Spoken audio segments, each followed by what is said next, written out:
Hello and welcome to the latest from the Terrace Scottish Football Podcast. My name is Joel Sked and I'm delighted to be joined by Tony Anderson. Tony, how are you? Yeah, I'm good, mate. How are you? More at the point. You all right? yeah, not too bad. Watched far too much football this weekend, and that game caught up on me. That game caught up on me. It does. When you're doing, especially when the TV show comes back and stuff like that, and then you're trying to rack it up, and you're doing these sort of pods, and like because it's the Scottish, every game's on. There's no excuse for not watching when you're doing it. So you're rallying it up. Mandy, you just sit over there, be quiet for the entire weekend. Thank you. I was at my mum's last night. I'd take over the entire living room to watch the two games. And then came straight home here to watch this, to join you after it. But who are we to complain? We get to watch football and talk about it, and then let others complain about what we say. Before we get into it, how were the vaccines, Lennox? Oh, I had a wonderful time. So I went to Knock's Kitchen for a bit of dinner before it. And then I went along. I still had my boot on with my ankle, but it wasn't so bad because I was still in the standing bit in the Usher Hall. The first sort of like 40 minutes when they done that whole album was great. Then there's the lull when it's new shite or like they're hits from other albums that I don't care about. It's only the first two albums that I was ever really listened to. Then it came back with another 3 that were off the second album, Come of Age. Then they played a brand new song that sounded exactly like an OK Social Club song. The point of the riff. I was actually meshing it, saying this is unreal. I think it's Little Broken Bones, anyone who listens. And it's called Lunar Eclipse for the vaccines. Wow, it's the same. Oh, have you listened? We haven't listened. It's the same. I was tempted to buy it, but I just couldn't manage to come along because there was tickets available, but that first Vaccines album was class. One of my favourites growing up. So. And it done the 12 songs pretty much in order for that first 40 minutes. But the beauty is even when the shit stuff came, all their songs are quite punchy. So there's like 3 minutes and it's done. Yeah. Right. How is the ankle?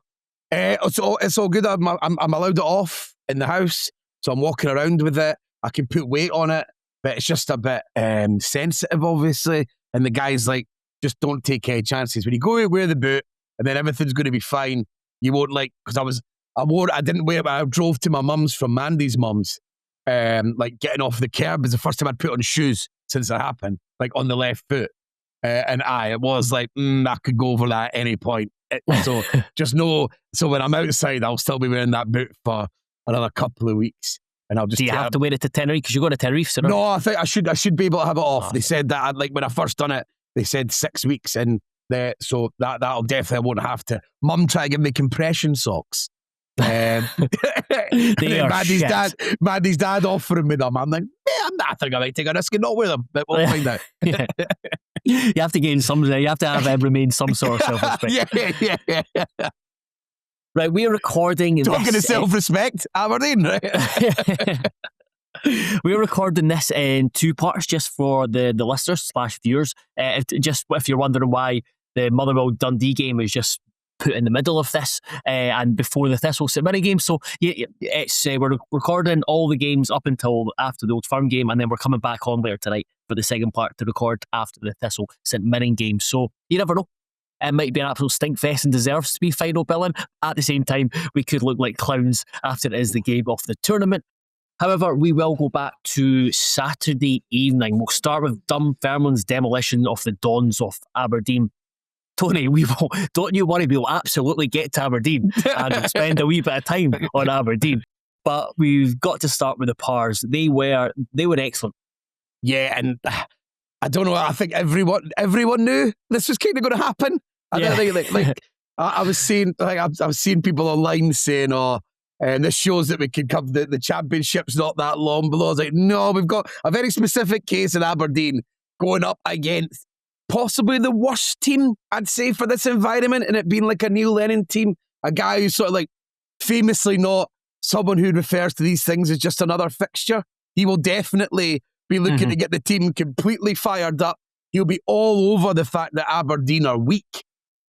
He'll have talked that team into mass belief before they go on that pitch. And it was just exactly what you thought was going to happen. I loved a few of the things they done. The two, obviously, I don't watch Dunfermline as much as maybe like Sean or or like Telford would on the lower league ones. So I've quite enjoyed it when I've watched them when they've done the Friday nights. Obviously, I saw them play against Hibs, but it was even more different here with the two wing backs. Properly exciting to watch. I mean, we'll come to the allowance for that later, but like the two wing backs, like they were linking up all night with crosses and finish, which brought us to their first goal. The atmosphere was brilliant. I mean, the first goal, the in the corner when you saw everyone, it was the same end as when Dunfermline scored the winner against Hibs. That's the naughty bit, right? Yeah, so it's been a naughty bit for a few years, and it's good. It looks like it's a really good addition to to East End Park. And you talked about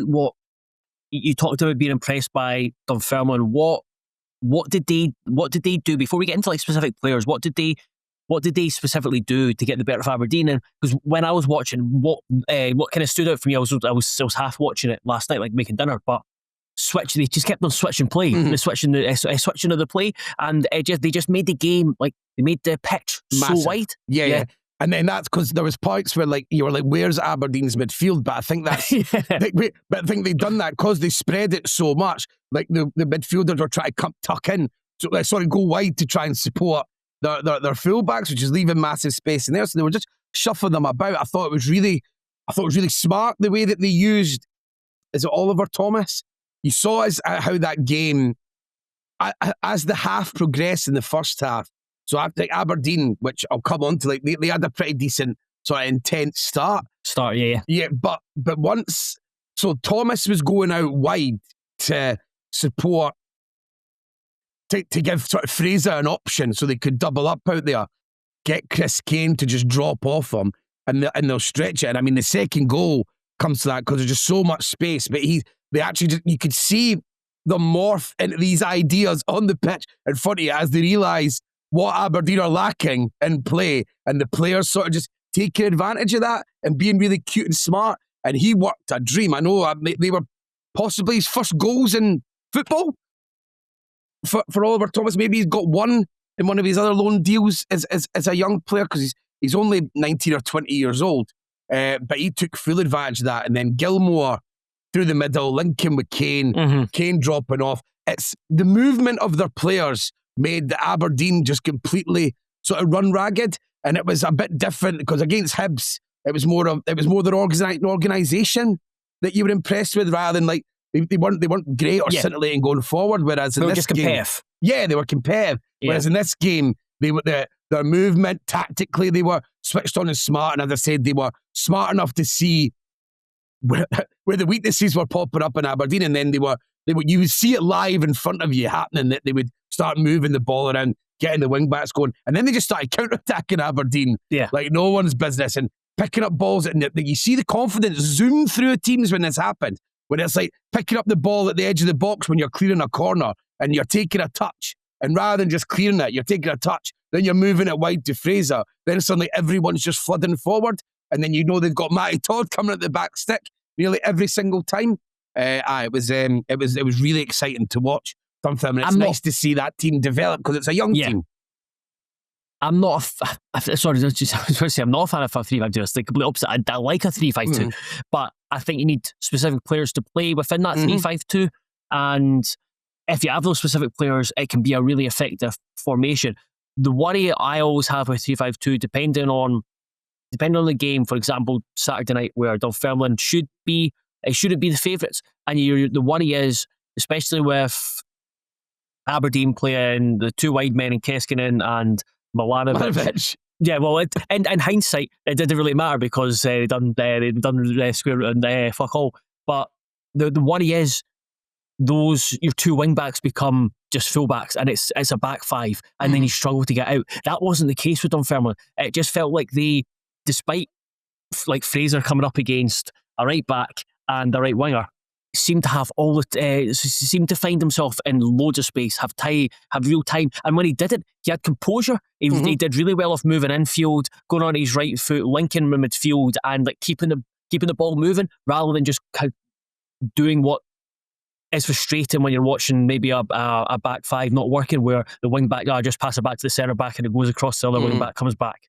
Yeah, and I think they pushed the ball out for him. I think that would be a fair thing to say for Fraser at Dunfermline. He was sort of like the money-wise, they actually went for him and maybe got him to turn down some sort of bigger clubs maybe by giving him sort of like a good salary and being willing to go for that. And you can see why. He looks like just as you're saying, like a good player who's, I mean, straight off the bat, you start to think him and Andy Todd, they look like their best players quite quickly. And the fact that Aberdeen were playing with Milanovic, who like lazy doesn't even begin to start. I mean, you could. I know we don't want to quite go on to Aberdeen just yet, but you see what Laven was saying, and obviously he's decided that I'm going through them all here. Just literally just called out the two wingers for not bothering. So you're saying they worried about pinning them back, making it back. In fact, the complete opposite. They just made it left that the two wing backs become one-on-one against Aberdeen's fullbacks every single time, and again just taking advantage of weaknesses, poor attitude, and they just gobbled them up, and they're lucky they were on. I was wanting 4 and 5 because it seemed that type of day where they deserved it. Yeah. Before kind of talk about Dunfermline generally and we move on to Aberdeen, is there any other players that we've not really spoke about that have impressed you? I know you asked a question in the group chat last night about is it Mullen? It's one of the centre backs. Yeah, I was just wondering if he's the real deal, because I mean the guy's got like every single attribute you would want for a. He's got the physicals. Aye, and he's quick, he's big, he's strong, he's handy on the ball. And then I was like, I know he's only like 20 or 21 years old, and he's been given the captain's armband this season, granted in a team that is pretty roundly young at Dunfermline, but I'm assured that it's not always that good, because it's just the other times I've seen him against Hibs, I thought he was superb. In the middle of that back three, he's marshalling it. He's got that recovery pace to go inside so they can play a higher line, so they can squeeze the game. But from what I've been told is that there's other games where he switches off a lot, and he maybe isn't the most aware players. But I imagine his contract runs out at the end of the season. I would imagine that he's going to. I'd imagine that with all those attributes and the fact that there's still a lot to coach, I'd imagine someone's going to be teams are definitely going to be sniffing around them, because every manager thinks they can coach somebody to be better as well. So if you've got all those attributes, someone's going to be interesting. In terms of Dunfermline as a whole, I was really happy, not just because they've upset and they beat Aberdeen, but just like I've always quite liked Dunfermline. They're a big club. They have they've had a shit time of it for them. Well, the fans have anyway for like nearly 20 years. Barely been in the top flight. Spent time in League One. They've a few false dawns, but it's felt like a proper big night at East End Park. Aye, and the momentum that they're building now, because they've had a wildly inconsistent season, which is maybe not surprising when they've, like, obviously the ownership thing in the background, the style of player that they're going for, and younger players, but then coupling them with a manager who's quite famously likes to have quite an experienced team. And so you've got like erratic players, young players, who naturally have a bit to learn, and then an erratic manager who's a good manager. He's been a brilliant manager in Scottish football, and a guy who's like this really high standards, but can obviously emotional and fly off the handle. So maybe it's no surprise that it's like going so up and down at Dunfermline when you mesh all those things together. But what might be the beauty for them now is that they're building momentum at the right time. They've got Oxborough, who was in goals again, who had a decent night. And I know maybe people didn't really fancy him there, but that's him got 3 clean sheets in a row since he came in.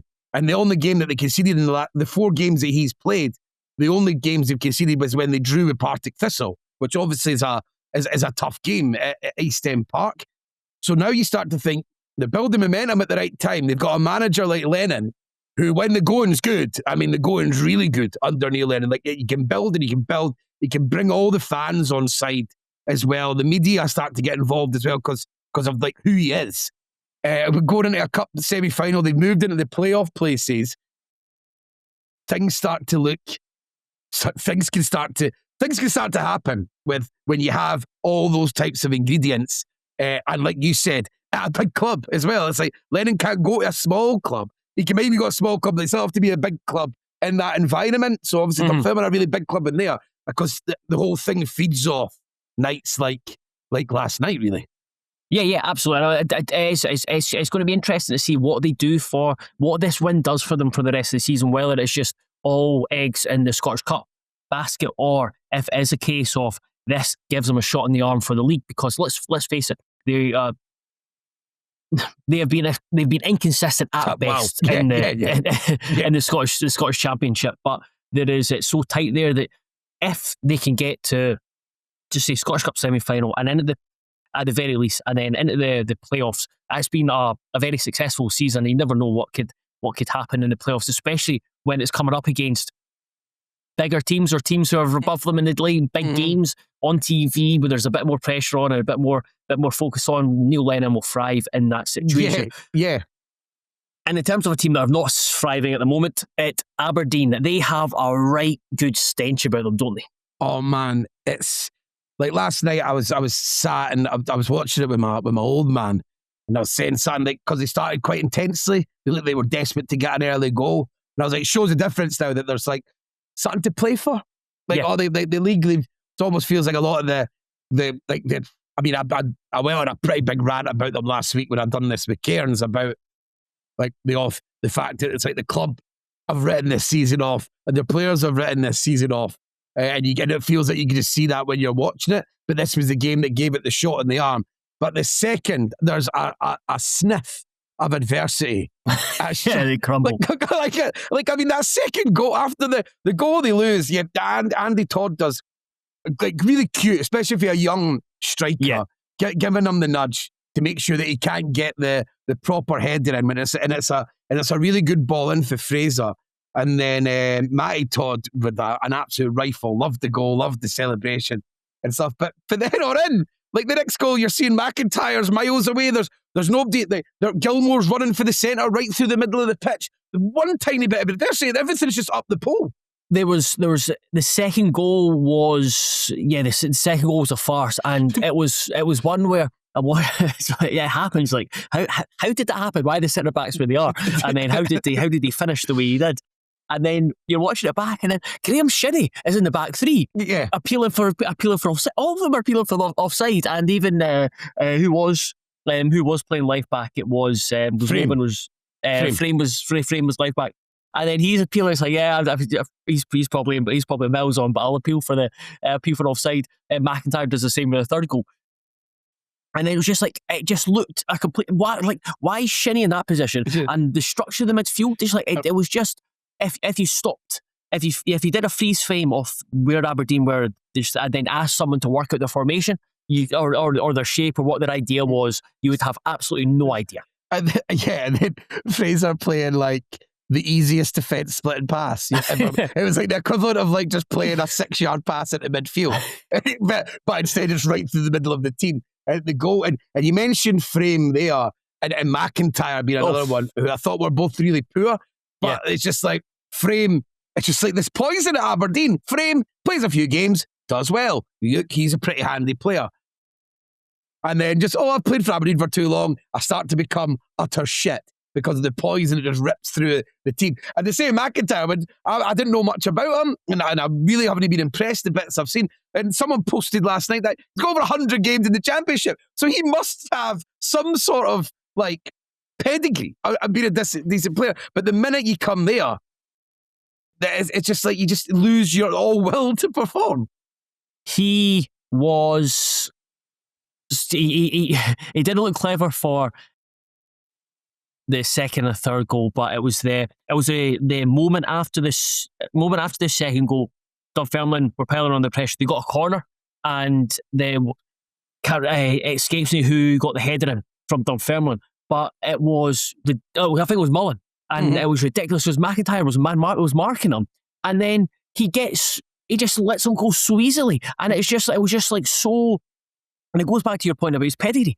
Just like such an inexperienced young defender, rabbit in the headlights sort of thing, where they're making it so easy.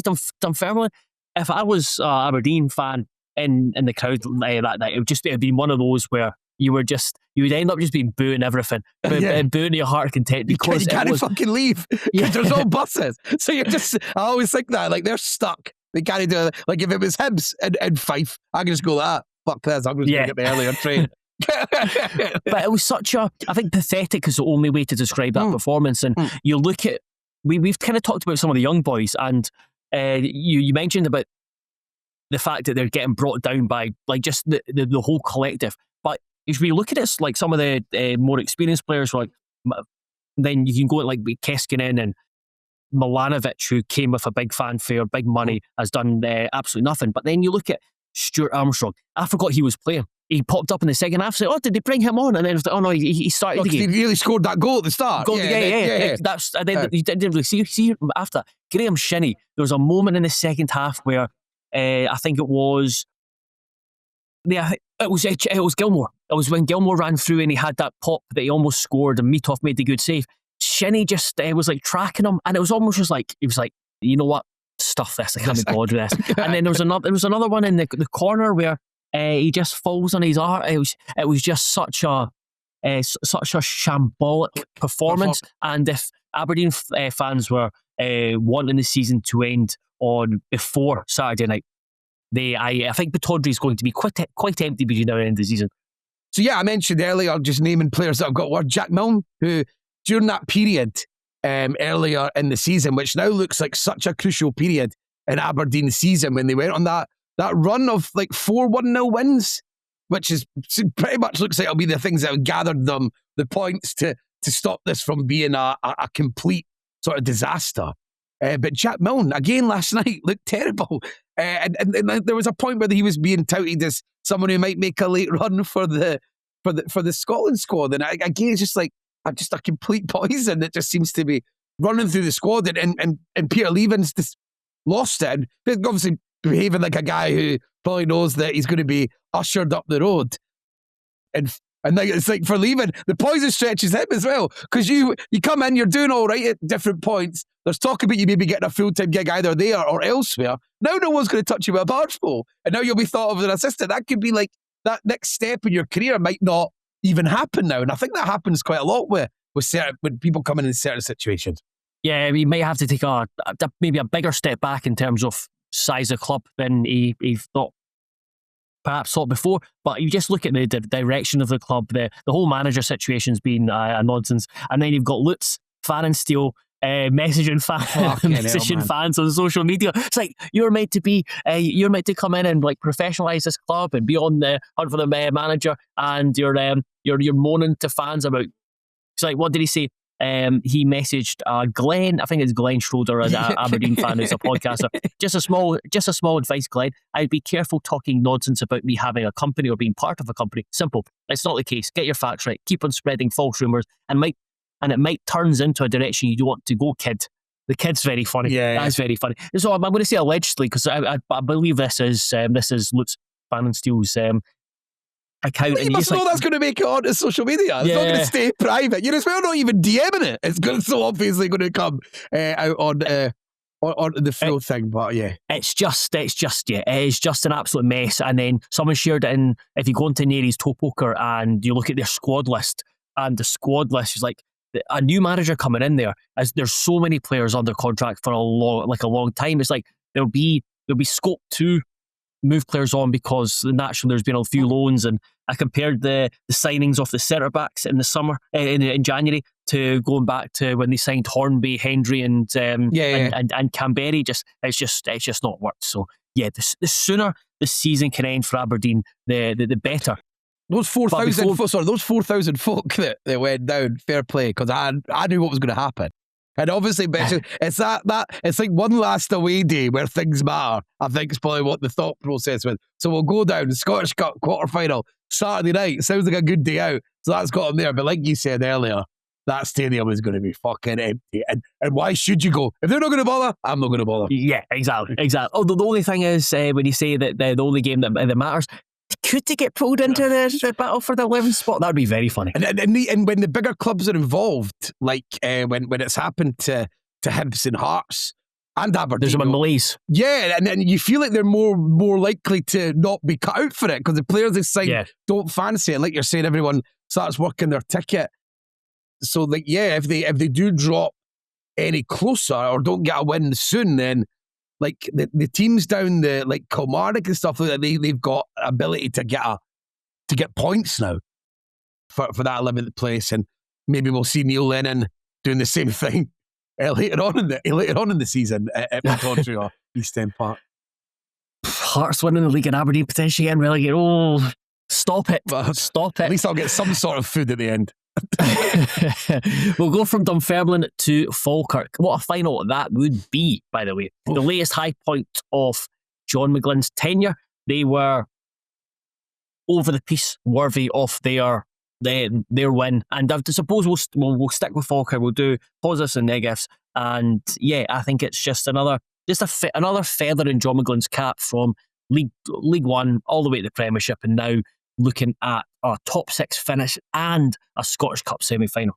And I mean, it could easily get top 5. It could easily get Europe. So he could end up in a cup final where even if he loses, he still gets into Europe. There, I didn't get the chance to watch this, unfortunately, Joe. So I'm very interested in hearing about it. But I've done it last week because I watched Falkirk's sort of demolition job last week at the Falkirk Stadium, and I watched that on Y-Scout, and I was enjoyed. I've just run out of things to say. I like the fact that Barney. And I mean that in the nicest possible way. Is it just? I don't know. This is just the way it is at Falkirk now. This is who they are, and I'm enjoying. I like the Barney Stewart goal again because I just love how it's rare. No, he only scores tap-ins, it seems, and that's really good. Not enough strikers who do that, and he was ready straight away to score that sort of early goal right away.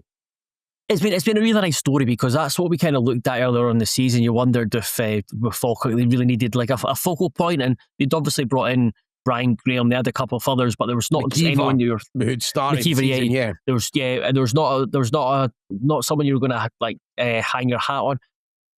Now they got that focal point in Barney Stewart. He kind of knits it all together, and I think his presence has brought out a bit more in other players, and I think they've just grown naturally throughout the season and settled into it. I really enjoyed watching them, especially in the first half on Friday night. The way that and again we'll come and talk about Dundee United and the difficulties they found, but the way they played through United was so good. I was really impressed with Ben Brogio. He was just picking up the ball in really good areas, and he was knitting everything together in terms of like Spencer and Tate and like their choice of pass, and the centre backs were firing. I mean, he was just finding those kind of half spaces, turning and being a threat. One thing I noticed, like when they played at Tynecastle recently, they were easy on the eye, but they didn't have much of a goal threat. But one thing they did do is like the midfielders backed up the play really well, and they arrive at the box really well. And you've seen that with the opening goal where it gets cut back. Spencer hits it. I think it was Spencer, not Tate. Spencer hits Brogio, it. Was not the shot that for the first one.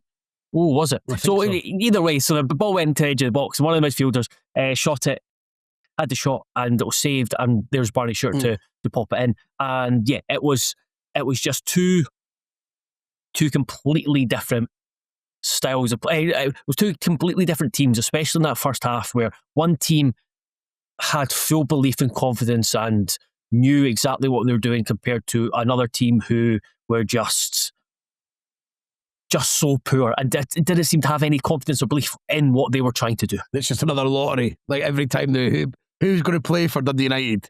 Every time it's like there's always feels like there's sweeping changes, and I don't know if it's due to like fatigue or squad rotation, or what I think's getting to the more likely thing is just not knowing who you trust or who you like, because it's no surprise that the two managers are doing that the most are like Stephen Robinson and Jim Goodwin at the moment. And this time he went back with Sapsford and Trapanovsky, and Kamara was in there, but then who do you see as the spine of that team? Is do you still rate Kamara, for example? Because it feels like it was quite a long time ago that we thought Kamara was good. It's Dundee United is a hard team to get a figure on. Every time I've watched them recently, I've not been overly impressed with anyone, and that was the same. That even though we're pushing, especially the second half, that they were a lot better and creating chances, they were still disjointed. Wasn't maybe not the right word, but it's like it wasn't a team that had a lot of like kind of longevity. It didn't look like it was like made for like success. Whereas Falkirk are, they've bought into the ideas and the identity that John McGlynn has created. But there was moments, especially the first half, where United were so passive and sterile that they were even though they'd get men behind the ball, but they wouldn't put pressure on the ball. You're looking at Liam McCann's cross from the left for the second goal. There was a cross before that, I think, when they had another chance. They had men behind the ball, but they just didn't put pressure on it. And then when they had the ball, they were so...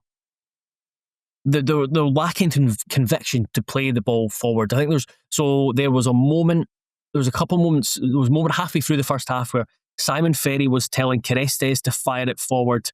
And this was after he went just back along sideways back along the back line. And then Savage like emerged to the ball from the right centre back position. And then it was just one of those where he just put his arms out. It was like, who am I meant to pass it? Yeah. And then I think he passed to Kamara. And then Kamara just passes it straight at the park. And then on the flip side, you had Falkirk where, and this goes back to how sterile Dundee United were. Bain had the ball, and Bain was able to fire it, dissect the midfield into Broggio, and then it was Yates, and then Stewart. And then they just, in 3 or 4 passes, they played right through Falkirk. Dundee United, if they made 4 passes, I mean, they just went sideways and then back to ways and then come back around. And they were just so... must be just been so frustrating to watch, and you could hear the Dundee United fans getting really agitated. The goal they got, it was a gift to an extent. Scott Bain should save it, and that's if they don't score there, that's the game over. I don't see them coming back into after the half time. To go back to Falkirk, I mean, Lissa is a player that I always watch who I think is absolutely brilliant, and it's one of those where it's quite a wee bit frustrating because McCann's came through the other side. But Lissa being so good, such a good signing, as it's meant that we've not got to see like Keelan Adams is sort of just falling off a cliff, which is a real shame because obviously there was a huge amount of buzz on Adams last season and also going into, and also even the opening period of this season. Yeah, I thought it was okay. He played at Tynecastle recently because when they had the defensive issues, and then Lissa played. They went from being like right back to left-sided centre back. And again, he looked very good. Adams came in, and I thought it was pretty solid. But Lisa's just looks like he's got the lot. Lisa looks like he's got the lot. He does. He just everything you want as a defender. Yeah, and he's so calm on the ball. He's one of those where he never seems flustered by it, and he just looks like the type of player that's gone down the park and played five sides with his mate. He's just got that kind of aura around him. And there's a lot of like players who at Falkirk where he kind of just it just looks like they're playing with so much freedom and enjoyment, and they're just like, this is really chill. Whereas United, there was like frustration. It was like everything was quite stiff. And then in the second half, they did. I mean, you have to say that they were unlucky, especially Sapsford one where he clips off the post. And there was every chance Scott Bain was going to knock that back into in the back of his net. But over the piece, I think it would have been unjust on Falkirk to not be in the semi-final. And then I think, like you said, you're running out of stuff to say about Falkirk. And I do think that if there's going to be a team who can win the Scottish Cup, and we've watched Celtic, I think Falkirk have got a very, very good chance to have that success. It's like, because like I mean, I've done this plenty of times and talking about Falkirk this season, and I just feel like I was just left like to ask you things, like, because I know you watched it. I was looking at the team, I was like, I've mentioned every fucking single one of those players this season at length, like, you know, like every single member of the squad. You've now like done whole things about Miller playing central, moving wide, being brilliant, coming in. I meant last week I was talking about like putting Yeats into that number 10 role, and he's been really, really good. He's got a few goals recently. He works really hard from the front. He's creative. He's been great. And then just you mentioned Broggio at the start, and I was like, I think that's everyone. I think we've been through all of this team, and we're just whipping back round and just going to have to do the same thing again because it's just a gift that keeps on giving, and it's and like you said, we never thought it was yes, there was coming up and finishing in the top 6. Possibly that's teams have done that, especially bigger teams that have come up in recent years. But Falkirk doing it with like a double promotion, keeping the vast majority of that squad together, not manoeuvring on their principles very much whatsoever, adding a few players, having like a sort of elder statesman manager with those types of principles in his style of play. Just didn't think it was possible. Hence why we said it wouldn't happen at the start of the season, Joe. But it has, and congratulations to them. Absolutely, absolutely very, very wrong on what Falkirk have produced this season. And I mean, it's one of those where people say it's like, oh, I'm happy to be proved wrong. A lot of the times, I'm not. I'm not. Yeah, just like I quite like being right, but at least if I'm wrong, they're doing it in a nice fashion and they're enjoyable to watch. So, and John McGlynn said like they got a lot of likeable factors to them as well. Whereas with John McGlynn, on the flip side, just before we move on, Jim Goodwin's under a lot of pressure, I think, now with just the manner of their exit, just the way the season's drifted away, and the fact that it's a Dundee derby at Dens Park, an up and coming Dundee side, by the way, which we'll get on to talk about. He could, if they lose that, then I don't know internally, but externally from fans, etc., there'll be a lot of question marks if they're not already being asked. Yeah, and the things you were saying earlier about how passive they are, it seems that like that's similar to like what happened when he was at Aberdeen. In the same way, when it started to go bad, it just started to be almost like teams are just running over the top of them. And it's almost like they don't even take part in the game at times. And we're not at that stage yet, but it feels like, as you're saying, that you're crawling towards that, just becoming it. And like I said, if Dundee could do a number on it, and the fact is, I feel like Dundee are capable now of doing a number on them, not winning 1-0, like winning 3-0, like, you know, and it being that, and then like you're saying that tips it like way over the edge then. Especially if you get hammered or lose convincingly at Dundee, the walk is one of the worst for a opposing manager if they've had a bad, because you've obviously got the away fans are just there right where the tunnel is, so there'll be plenty of opportunity for United fans to let their feelings known. You can jump over the advertising order at the other side. You've got to relive life again and just run out the park. Speaking of Dundee, they defeated Motherwell 2-1 on Saturday afternoon at Dens Park. We'll start with Motherwell on before getting on to Dundee. I take it we can put to bed the nonsense around having to put Motherwell's name in the title battle and title race now, when there's like a wee screen grab. Yeah, that seemed to really bother some people. But that's it. The problem with Motherwell is causing their start and getting to grips with the amazing things that they've done and the amazing ways that they've played. That just took slightly too long. Even never mind Hearts. It's probably went slightly too long even for them to properly even overthrow like Celtic or something. Now, that 8 games at the start, the too many draws at the start, if they cut that down to 5 games, they could afford to lose a match, but they basically got themselves to a stage where just have to win every single game, and they made a right good go of it. But they came up against a team that was properly well organised, looked like they knew exactly what they wanted to do and how to play them. I'd say Dundee have probably had some of the clubs that have had the most joy. They've got that win there. They've got a draw in the past. They managed to score 4 goals against them, which for outside of Rangers, Celtic and Hearts, they scored 6. That means they've scored like 25% of the goals that they've conceded against everyone else for Dundee. And fair play to Pressley. Who would have thunk, eh? Yeah, exactly. In terms of Motherwell, I thought they, like, watching the game, I've actually thought for large parts of the first half, I thought they were kind of knocking on the door.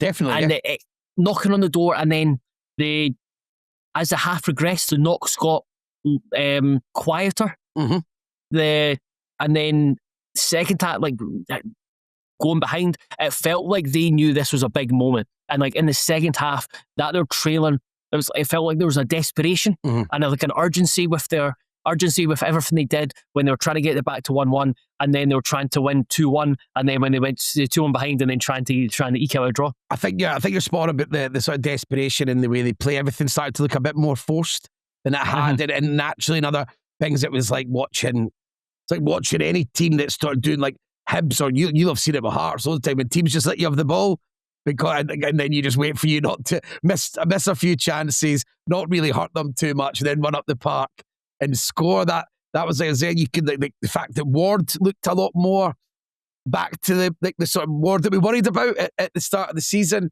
You're maybe right. There was an element of sort of nerves that came into it. I thought like the first 5 minutes of Paul McGinn, when you see the use of the ball, it's like brilliant, Pat, like always making the right one, then playing like dinked balls like over the top of the opposition fullback for players to run onto. They got a few of them, and they got him behind a few times. Maswinishi nearly scored when he managed to, like, the only time in the whole 90 minutes where he managed to stand the defender up and then make it wide, and McCracken made a really good save. I think McCracken made one other brilliant save when Motherwell had Fadinger. Yeah, for Fadinger.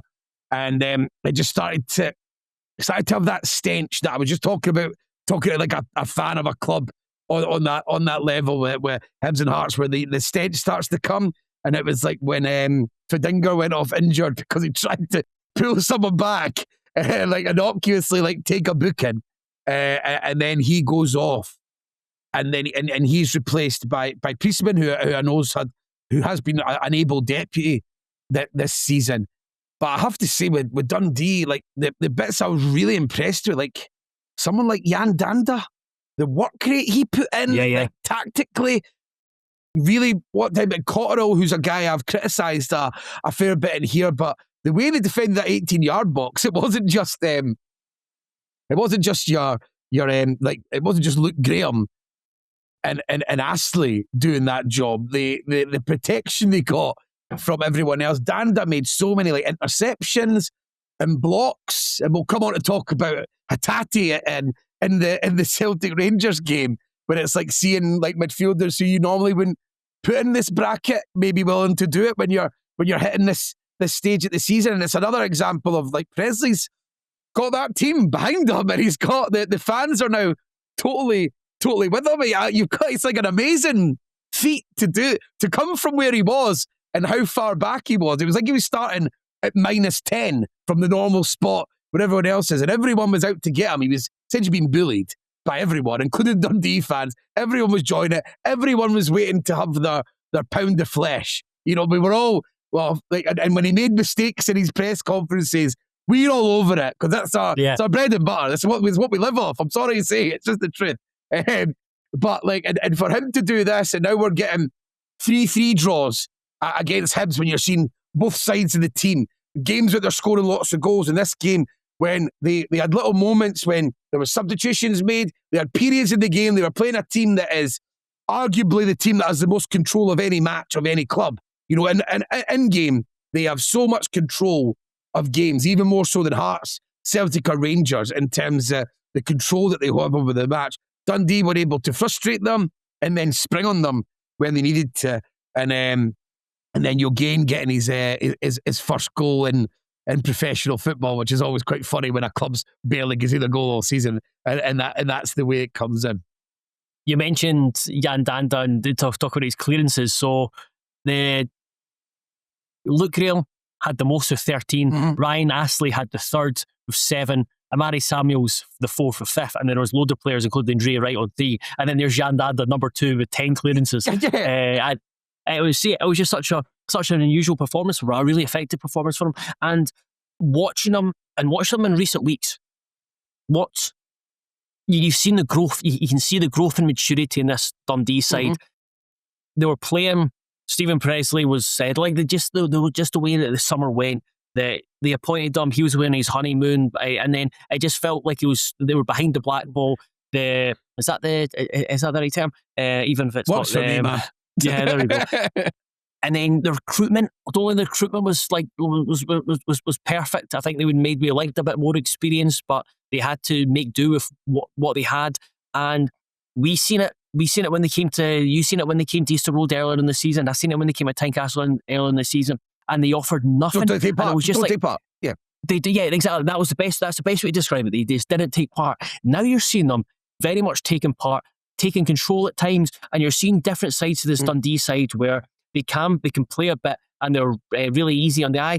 But even then, like seen yesterday when they were like pinned back by Motherwell, or they're getting men behind the ball, playing a defensive job, they always had an out ball. And what is impressive is it wasn't just Congreve and Eugene and St Mirren that started it. It was the boys that came on, whether it was like Hay came on in the second half, and Wesley, Finlay Robertson, Wesley, they all came on and all had a positive impact to get Dundee up the pitch. So while they were leading, they still maintained an attacking outlook, and it was completely different to what I seen of Dundee when they came at Tynecastle, or when they went to any away game earlier on in the season. Or even like when they were at home. I mean, that opening day of the season against Hibs, they played like they were playing Barcelona, the way that they treated Hibs in that game there. And like you started mentioning the names like Finlay Robertson and Hay and Wesley. They're starting to get a lot of players back from injury, which is now giving them options, which you saw in this game.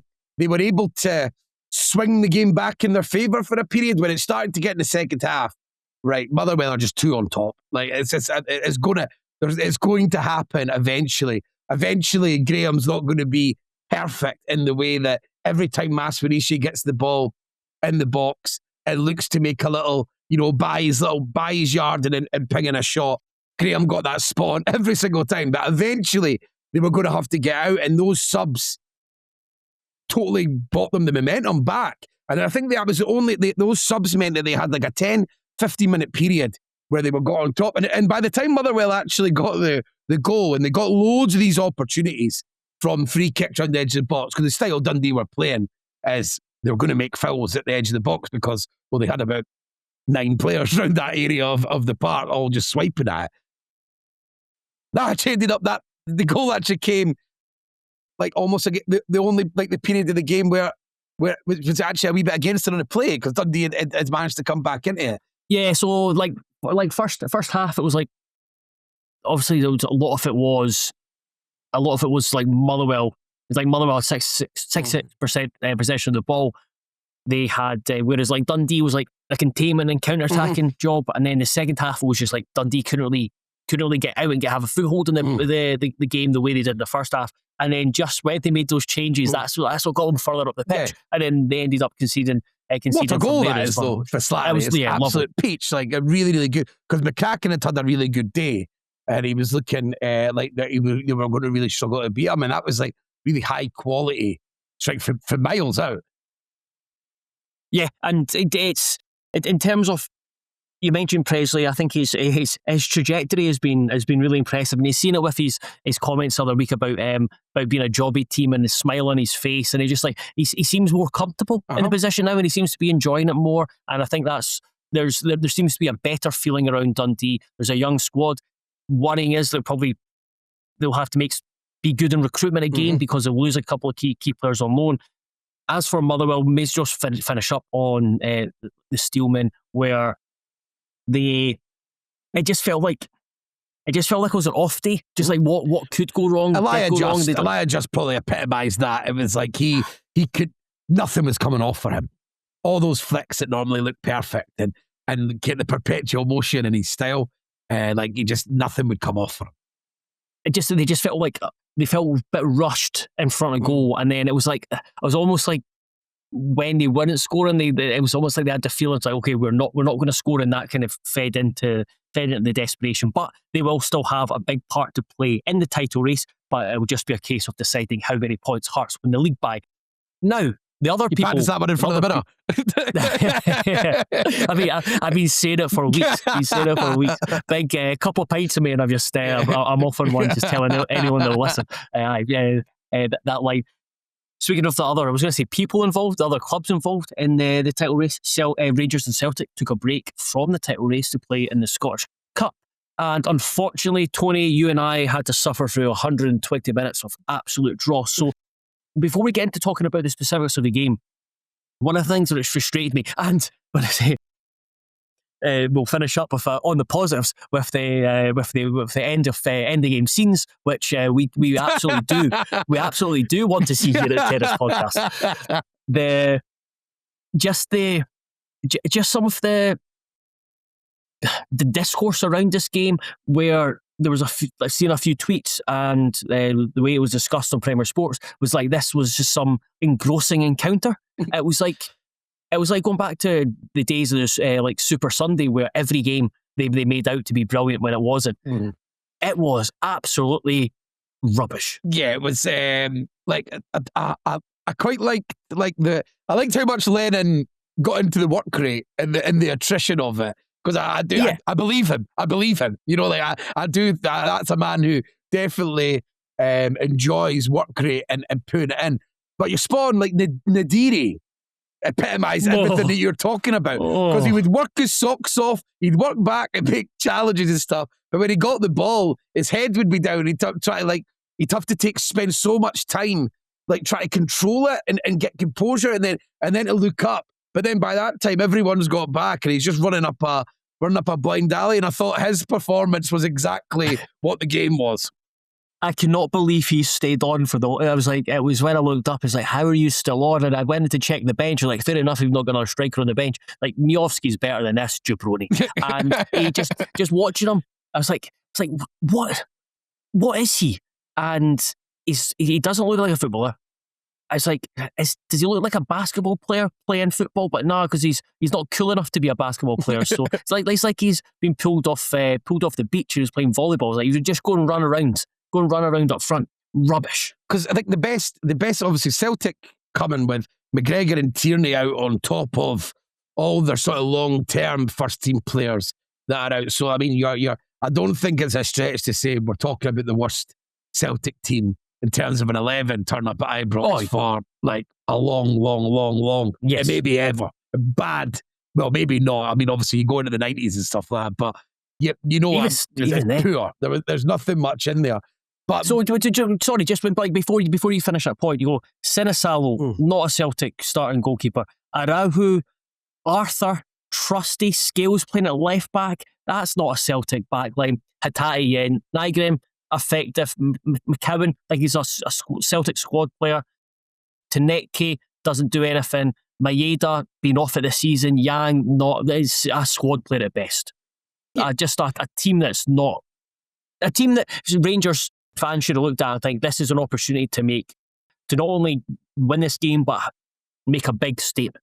Yeah. And obviously that Rangers team's coming in looking stronger. They've also something I was spoken about previously is they've still not put all together about roles, being able to stop. He's managed to get them coached in a position where they can actually go, they can have periods where they batter teams, where rather than just like, they would just, like, it was like almost like they would grind out wins, and that's all they would do. Now there's periods like what they've done last week, and the halves against Hearts and Celtic, for example, where they've totally dominated and sort of like overpowered them for periods in the game, which never really seen before.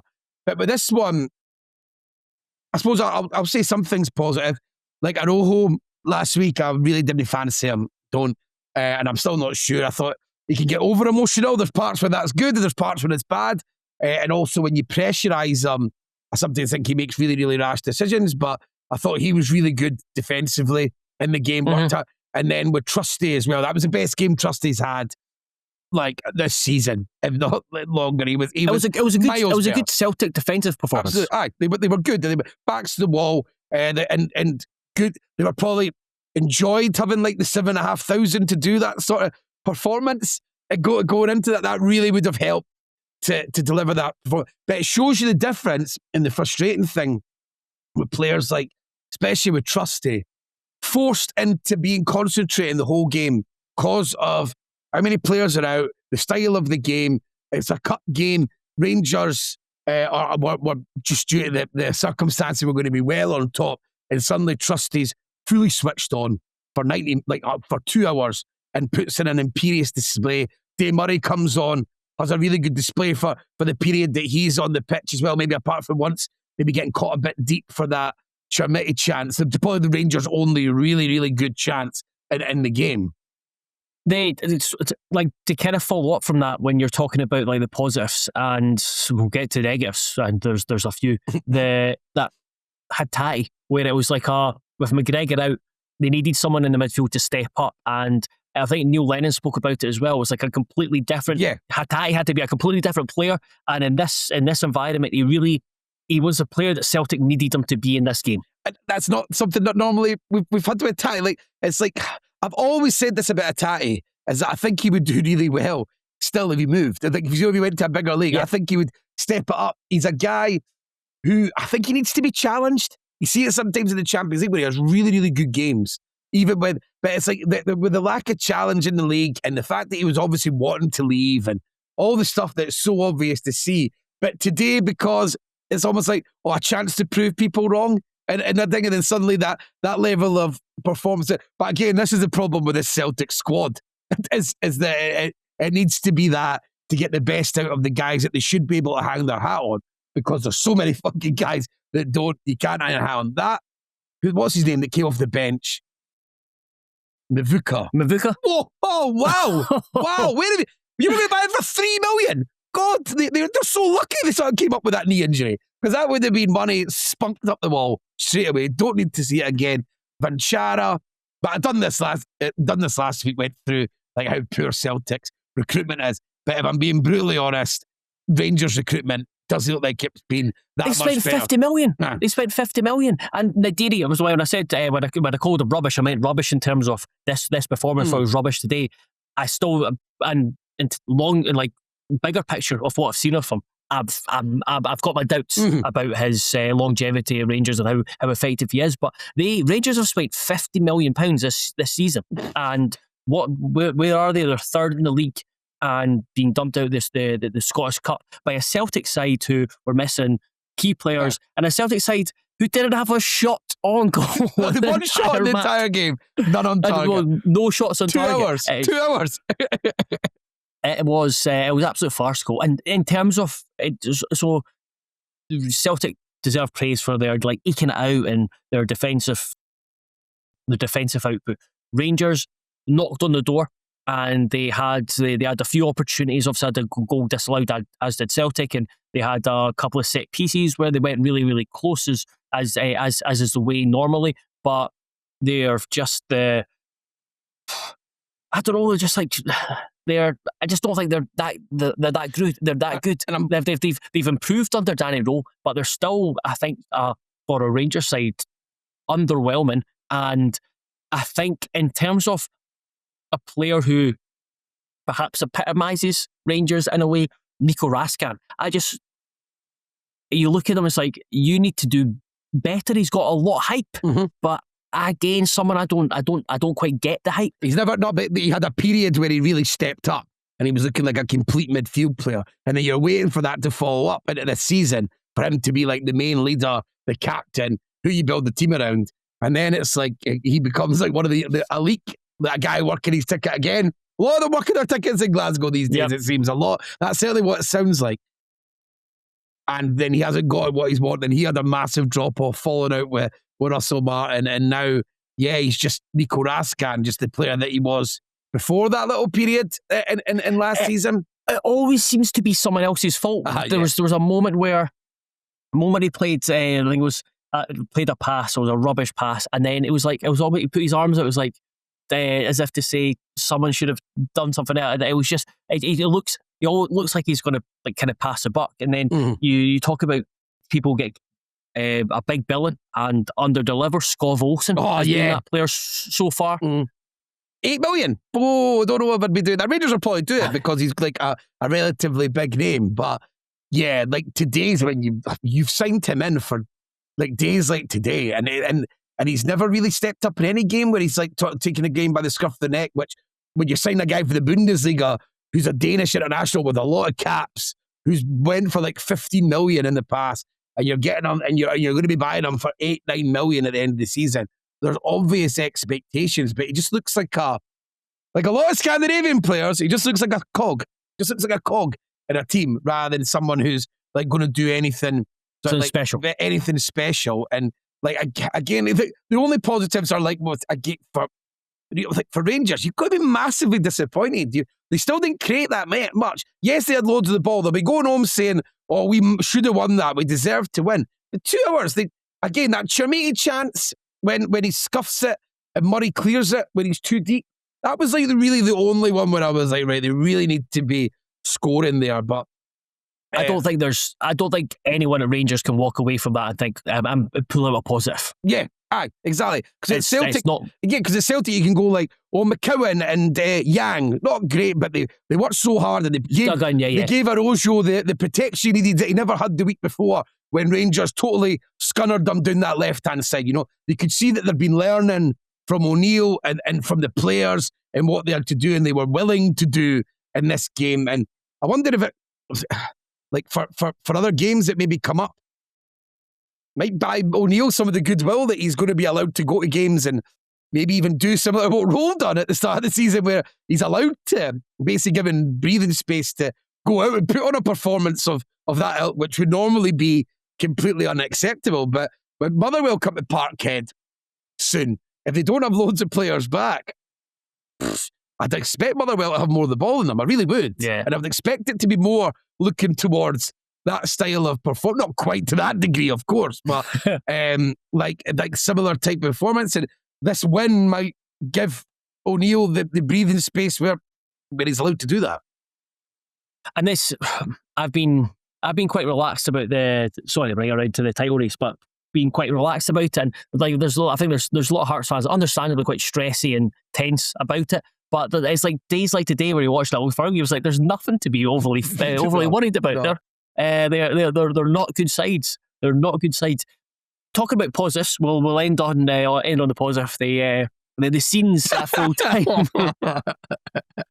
Oh, I didn't think Primary Sports were going to show them. It's like, to be fair, it's like all it was glorified pavement dancing. Yeah. Just that's what it was. There was a few flares chucked around, but it's it's disgusting scenes. You're like, what? It's men going waving their hands like that at other men. I mean, I'm giving his middle finger. Yeah. I mean, dude, that's disgusting. Yeah. It's not really. It's pathetic, is what it is.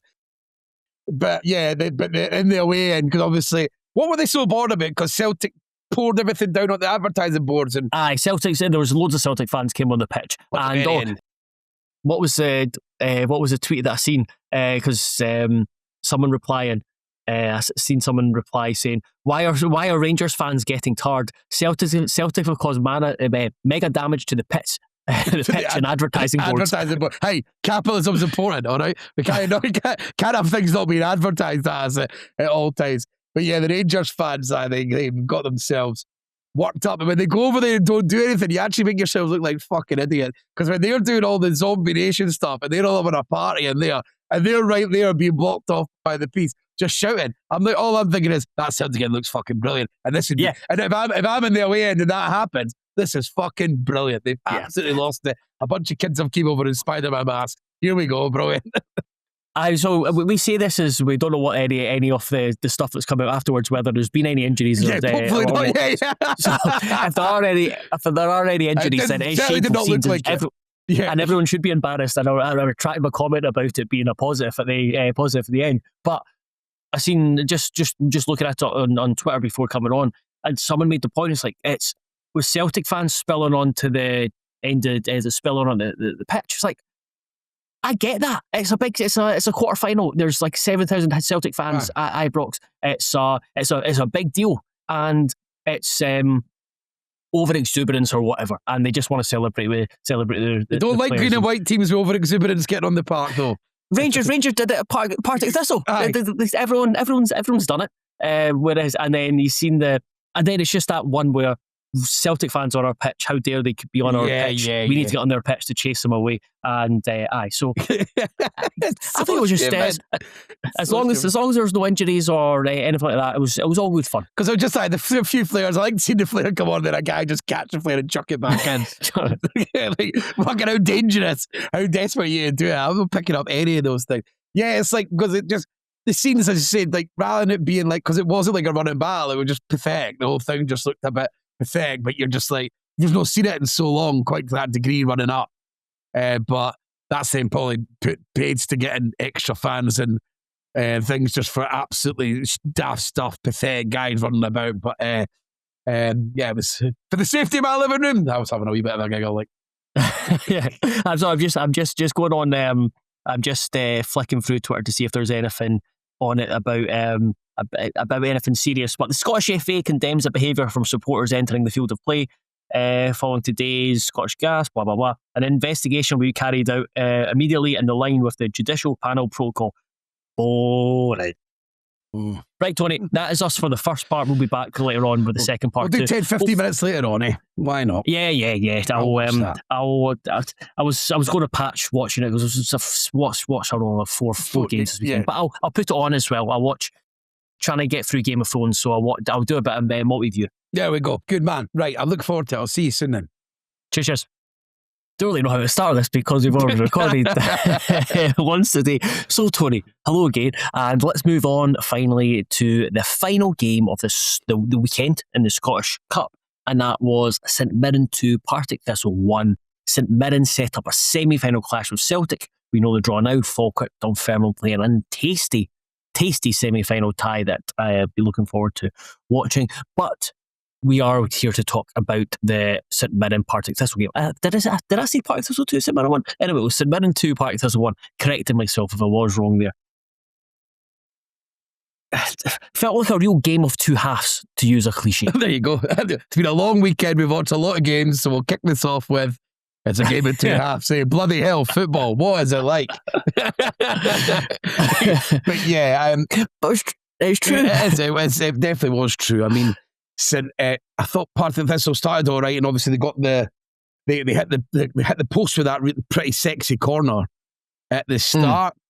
But I have to say, I thought St Mirren, so that gave them a shot at the arm, and then they had the header themselves off the post from Phillips. It was like a class cross from O'Hara, but then I felt like St Mirren, it was almost like that gave them the little shock that they needed right at the start. They had their, what I would say is Robinson's favourites out to play, like what I would say is the team that he likes the most out there. And once they started going, I felt like, I know that Declan John and some of the fans, from what I've read over the last few weeks, has been annoying people. We're not putting enough crosses like he was before, and some people don't want Tanzer to play more often. But I really felt like over the course of that first half, the quality between John and O'Hara definitely looked like the thing that sort of gave like St Mirren just looked like the better team, that just looked like a top flight team against a championship team. Yes, you took the words right out of my mouth for that. That was the big thing, was that it just felt like it felt like for spells of that first half where Thistle couldn't really get a foothold in the game. They couldn't get into the St Mirren half, and it wasn't one where St Mirren had like. It wasn't one where Thistle kind of just sat off them and allowed St Mirren to have the ball. They tried to contest and try and play, and that's sometimes wondering if it was counterintuitive. But if you break it down, the game went exactly how St Mirren would have wanted the game to go, whereas they're getting ahead, and then the second half is Thistle having to come on to them and open up. I thought disappointed is not maybe disappointed is probably a strong word, but I thought St Mirren would have been a wee bit more streetwise, comfortable, better in the second half, dealing with that. Like, okay, Thistle have got the ball, let's progress that. But I was impressed with St Mirren in the first half, considering it's been a difficult spell, and considering I think a lot of people would have looked at this beyond the Dunfermline Aberdeen game as being something where it's like this could be a real issue for St Mirren if they were to go playing for like a really good team in the Championship, that they could really stink out the remainder of the season. Whereas actually the opportunity they get from the win to maybe just give them that wee bit of injection of confidence, momentum going into fun. Fans getting on board again. Because they've had a decent night there. I know it wasn't easy. You know you're going back to Hampden. You know you're playing Celtic, who you know you can give them a game. There's no way. I mean, you hard livers watch a game where Celtic turn anyone over. You know it's a battle every single one. So St Mirren will fancy that, and they know that they've they've done a number on them at Hampden already. So this gives the season some sort of more impetus. Yeah, absolutely. And I thought definitely a lot of the first half performance was a bit more of what you want for St Mirren, is that when they did get the ball, they went forward with it. There was Phillips was supporting the attack. Alundaloo was being a threat. They had the front two, the front two were working in tandem. And when they didn't have the ball, they pressed really well. I think that's the big thing about especially when you go to St Mirren, is that while it might not be like a full court press where they're high up the pitch, like when they set traps for you, and it looked a wee bit more like a proper St Mirren display in the first. Yeah, and to go back to something I mentioned earlier about, I think O'Hara wasn't perfect, but you could see what they missed. He had a few. Yeah, the really good cross from Phillips. He's always looking to get on the ball. He made another one where he played a lovely ball inside for John to hit a shot that the keeper saved on target. Yep. And there was a bit more of that sort of there's Phillips and Bacchus. They definitely have good attributes in Phillips, who's had a bit of an up and down season where he's his peak's been so good. Was so good during a period of the season, and then he's had a real downturn. But O'Hara, I just feel brings in a bit more subtlety to his game than I know. You always talk about O'Hara as a vertical runner, and he suits St Mirren really well.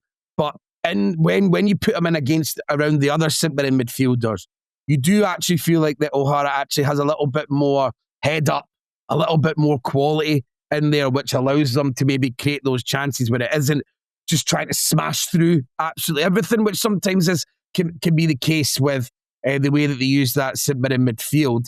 I thought Bacchus struggled at points tonight. Again, I got another player who's had a pretty weird season, and I don't think has been as good as what we hoped when he came back. And I think it was a really smart sub, and it was no surprise when Devaney came on that the game, they sort of got a little bit of the control back because that 20 minutes in the second half, part of this they were up against running over the top of them. Yeah. Bacchus he's completely different has had a completely different impact to what he was in his first spell, and it's just feels like he's been quite a peripheral player when he's played. Before we get to talk about Thistle, the penalty, I don't think that should be a penalty. It's going to hit his face. For the whole point is if your arms are tucked in. I know that there was talking about something about height, but McFadden pointed something out about hitting his foot as well. So the ball hitting his foot, yeah. So that was a big thing. So as soon as it hits his foot, you're like, right, okay, basically by the law, the letter of the law, that should not be a penalty. And I think they've had an issue earlier on in the season. I think it was Celtic at Kelly. Kelly conceded a penalty, and then there's been and then there's been a couple of instances since where anytime it's someone's headed the ball onto their own arm, or it's kicked off, it's hit off another part of their body onto their arm, it's not been a penalty. So David Dickinson, I think he got that one. They just don't notice. McFadden said it at half time. He just went I've got a feeling they've not noticed it. That's hit off his boot, which is wild. Yeah, which is wild because that's that's far. It's your job. That's the whole thing. That's what it's there for. Frame. There's more than one of you there. You take that moment. I'll take that moment. Share the loads. So, and it's not like it's a huge incident when there's loads of bodies lying about and it's the balls ping ponging about. It's it's run of the mill as it gets in. Even if it doesn't hit it, his hands are a bit high. But again, I don't want to get into this because it's late and it's boring, and we've all done it a million times as well. But it's another one of those that before VAR we just knew it wasn't a penalty. We just knew. We didn't need the rule book. Yeah. It was just the sort of, there was loads of this unwritten rule stuff with handball that I just feel like we used to know, and we all used to just accept that if you tuck your arms like that and it's going in, it's going to hit your face. You just say, he's protecting his face, rather than it in terms of putting his arm up. So pointless. In terms of Thistle, they obviously started well and then fell out of it, and it looked like it was going to be a bit of a disappointment for them, just getting to the quarterfinals, being so close to the semi-final, and not really doing anything. But they came out second half, and they were especially that first period. They were really, really good. Charlie Stanway's goal was absolutely brilliant. Sozi and Latipi, we're back.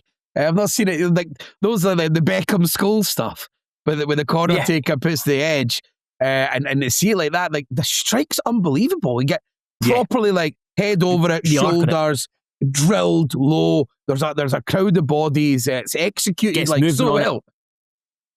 He's again. I've not seen tons of them, but this guy's like high quality. He's a player that people like. I mean, 10 goals this season from midfield. Yeah, I called him Charlie Stanway, but it's Ben Stanway. Sorry, but yes, he's been linked to Aberdeen. There was noises at Hearts where maybe don't do it. First things first. Do not go to Aberdeen. Do not go. Do not. Oh, yeah. Just don't do it. So yeah, I think there's some promise there. I think spoke to someone covers Thistle, and they were really positive about him, but aware that he's 21, so there's still improvement to be had accomplished in there though, like in terms of like the way he used the ball, got on the ball. Obviously, he had like a peak moment with that goal, but going in against a midfield that can be quite as hectic as the St Mirren midfield in terms of like questions asked and like aggression and pressing, like you say, that's not easy for a young player who plays at a lower level to come into. And for him to put in a performance of that level stands him in really, really good stead. He scores goals as well. Like I think he's in the Championship. He's like, I think it's just like a 1 in 4 for a centre midfielder that plays a wee bit deeper. Is pretty decent as well. He's obviously shown that he's got very, very good technique. But yeah, he's certainly got a bright future. In terms of Thistle's like second half performance, they were good to watch. Yeah, and they went for like they went for a 4-3-3. I know sometimes they go with Tony Watt playing up front, but they went with the 4-3-3, and with Samuels playing as the centre forward. Who I thought Samuels worked it like Alex Samuels is a funny player. Like when you watch him, he puts in bounds of effort. He looks like a handful.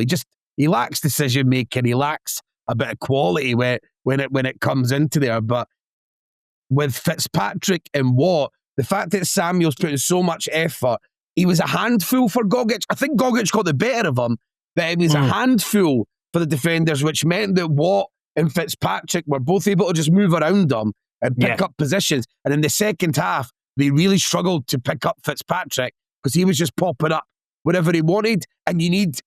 It's sort of like Samuel's taking that facilitating role, and the strike force allowed for that to happen and allowed for people like Stanway to be able to pick up positions further forward. So while it was a thankless task, I think the players around them would thank Samuels for the run he put in for them. That's what he's always been, going back to his county days. Was he's just not easy on the eye. No, you'll get plenty of energy. Did you feel that Thistle maybe deserved to take it to extra time? They were certainly pushing towards the end. They had a couple of wee opportunities to get something. Yeah, and they did have a lull. They had a 25-minute bit, and like I said, the substitutions for St Mirren when they brought out like Adowu later on, Devani, Tanzer, they did manage to take a chunk of that where they started to settle down a bit and stop it being just complete waves, because like that 20 minutes at the start of the second half was just wave after wave, intensity of it. And I don't know, like I doubt St Mirren were looking to play that way. I don't think they wanted it to get that, but they did get a handle. But then again, in the last, maybe when after they took Lesosa off, who I thought had a decent game as well, and they brought Kyle Turner on. Turner started to pick up the ball in good areas and helping them create other chances. But I wanted to mention like McPherson and Reading. They picked McPherson especially. Samuels was giving him loads of options down the right for him to play, and I thought McPherson looked pretty good. but they like to come inside. And obviously Wilson, like a game, like all modern fullbacks, they were coming inside quite a lot. They were quite comfortable on the ball. But unfortunately for Reading, he picked up the ball in a central position and got his pocket picked in the end for the winning goal. Second goal, And then Lindelöf sort of released the ball really cleverly at the right time for Young to hit the shot. The goalkeeper should do better. And I did want to mention it in Lindelöf when he took that penalty. I'm now most certain of a player who is going to do the hop, skip, and a jump. He's the most stutter and jumpy player I think we'd possibly have in Scottish football, because Lindelöf is definitely a guy who thinks he's a player. Like, I've got to say, when he broke away when ahead before the second goal, I thought he was, because he had Phillips making the run to his left and then Young to his right. I was like, you're going to shoot, aren't you? You really want to shoot, and you're going to mess us up. But he did. He picked out Young really well. Made the right decisions. So it was like Phillips made a good run, but I think it was always to get the chance. Who had the best opportunity for goal was a pass to the right. For Thistle, they can turn their attention to the Championship. We are not a low league podcast, but the next 3 games are massive for them. I think they're away to Morton, and then they've got a home game against St Johnstone, and then they've got their game in hand against St Johnstone. So really, they need to win the next 3 to really put the pressure on. Yeah, because it's the Friday night football next week, aren't they? With the St Johnstone. Yeah, so they're on 3 of the next. I think they're on the next 3 Fridays potentially, if I remember correctly. So yeah, it's a big couple of weeks for Thistle. The good thing is, even with exit in the cup, they've got something to turn their attention to, and they've still got something to fight for. As is the case now for St Mirren between now and the end of the season. Mentioned it there. This game could really act as a pick me up for the league. They are very much still in looking over their shoulders to Kilmarnock, trying to get away from that Premiership relegation playoff spot. But they still have the opportunity to make to do the League and Cup double, but in a proper way. Unlike St Johnstone, they're going to do it in front of fans if they do it. Yeah, that actually does matter. But for Partick Thistle, it was funny. Like their fans, I know one. My dad's pally, but he used to be my boss when I was really, really young, and I see him on occasion. And I spoke to him on the phone a couple of weeks ago because my dad was round his house, and he was complaining about the Friday nights. And I was like, well, welcome to the real world. If you're good, this is what will happen. And if you get promoted, this is what happen all the time. And now it'll be, now there's a dodgy VAR decision against you straight away. The second you get that little sniff of that, you've also got that to look forward to if you decide to. So probably just lose the games and you'll just enjoy yourself more.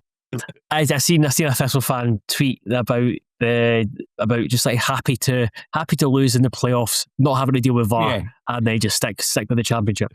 But I can see it. I can see it. Maybe just a season in the Premiership and get really annoyed with it. Tony, we will leave it there. Thank you very much. It has been it's been something. I'm not sure how much squares get kept in from the Old Firm game. That is going to be on. That's going to be on Craig Fowler's head. Said some things about the scenes and the things have progressed, and there's been some real nasty stuff on social media, just both in terms of what Celtic fans did to the Broomloan stand, some of the stuff they've written, and some of the videos as well. So hopefully it wasn't just idiots pavement dancing, which is what it looked like at the start. Like, it's how these say it all looks kind of daft in the stadium because there's loads of police and it all gets kept calm and people are and it's all a bit silly, but you forget about, well, there's the whole outside and a whole evening ahead, and people have obviously got themselves very amped up and very angry, and then people start doing the really dumb stuff, which is the thing that is always the issue with the Old Firm game. And it started, and this is something that it's common practice. It seems for probably not just Celtic fans, but I've certainly seen it and experienced it at Tynecastle Park. But Celtic fans piling through into the not many steps when I see Hibs at Celtic at Easter Road. Not a lot of steps I can see. No, if you like. No, they managed to get in really well. So that was an issue. But we'll stop before we get into any further. Digging our own holes. Tony, thank you very much. Mate. I will see you soon. Thank you very much, everyone, for listening. Be sure to check out patreon.com/tennis podcast for loads of content around Scottish football, and we'll be back again sometime soon. Goodbye.